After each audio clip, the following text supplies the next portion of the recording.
చాలామంది ఏం చేస్తారంటే కంపెనీ లే ఆఫ్ చేసినా లేదా కంపెనీ నుంచి బయటకు వచ్చినా కానీ కొన్ని డాక్యుమెంట్స్ అనేది తెచ్చుకోరు. వాళ్ళకి తెలియదు కూడా. వీడియోలో ఏంటి అంటే ఒక కంపెనీ లే ఆఫ్ చేసినా లేదా కంపెనీ నుంచి మీరు రిజైన్ చేసినా కానీ కొన్ని డాక్యుమెంట్స్ ఖచ్చితంగా కంపెనీలో ఉన్నప్పుడే మ్యాక్సిమం అన్ని తీసుకోవడానికి ప్రయత్నం చేయండి. కంపెనీ నుంచి బయటకు వచ్చిన తర్వాత నో వన్ విల్ రెస్పాండ్. ఇదైతే రియాలిటీ. మీరు కంపెనీలో మీ హెచ్ఆర్ క్లోజ్ అయ్యి ఉండొచ్చు, మేనేజర్ క్లోజ్ అయ్యి ఉండొచ్చు, టీఎల్ క్లోజ్ అయ్యి ఉండొచ్చు, కొలీగ్స్ అందరూ మంచి క్లోజ్ జాంజిగిరి దోస్తులు అయ్యి ఉండొచ్చు. అది కంపెనీలో ఉన్నంత వరకే. Once you step out from the company, no one will bother you, no one will respond your calls also. నీకు ఎవరు రెస్పాండ్ కాడు. And at the same time అసలు నీకు ఎవరు రిలేషన్ మెయింటైన్ చేయడు. అయిపోయింది. క్యాంప్ ఏదైతే ఆఫీస్లో ఉన్నాం, ఆఫీస్లో ఉన్నంత వరకు ఈ వీళ్ళతో పరిచయాలు కానీ ఫ్రెండ్షిప్ కానీ అంతా నడుస్తుంది.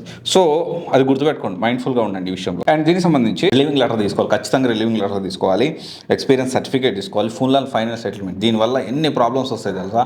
ఈ ఫుల్ అండ్ ఫైనల్ సెటిల్మెంట్ తీసుకోక. సో చాలామంది జాబ్ వచ్చినా కానీ ఫుల్ అండ్ ఫైనల్ సెటిల్మెంట్ వెళ్ళి వీళ్ళు మనకు రెస్పాండ్ అవ్వరు. మనకు చాలా జాబులు పోయేదానికి చాలామంది స్టూడెంట్స్ కూడా నా దగ్గరకు వచ్చిన వాళ్ళు కూడా ఉన్నారు. Okay. And full and final settlement important, form 16 important, salary slips important, PF details important. PF డీటెయిల్స్లో కూడా very important thing, exit date is very important.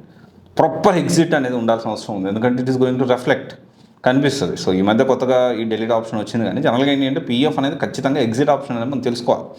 And దీంతో పాటు ఎన్ఓసి, నో అబ్జెక్షన్ సర్టిఫికేట్, లీగల్గా ఎలాంటి ఇష్యూస్ ఏంటి అనేది, అంటే కొంత కాన్ఫిడెన్షియల్లీ మెయింటైన్ చేయడానికి మనకు సంతకాలు అవి తీసుకుంటూ ఉంటారు. సో ఇవి కూడా ఎన్ఓసి తీసుకోవాలి.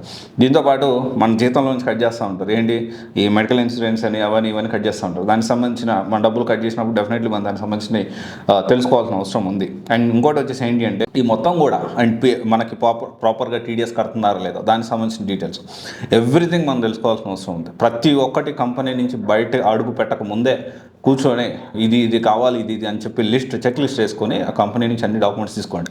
కంపెనీ నుంచి బయటకు వచ్చారనుకోండి మీ మాట ఎవ్వరైనా. అండ్ ఇది లే ఆఫ్ జరిగినా కానీ ఇవన్నీ తీసుకోండి, ప్రాబ్లం లేదు. రిక్వెస్ట్ చేయండి.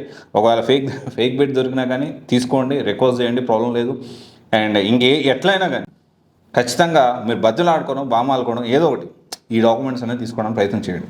ఎందుకంటే ఏమవుతుందంటే అందరితో మీ కెరీర్ ఆగిపోతుంది. అందరితో డెఫినెట్లీ ఇంకో కంపెనీలో పని చేసుకోవాలి.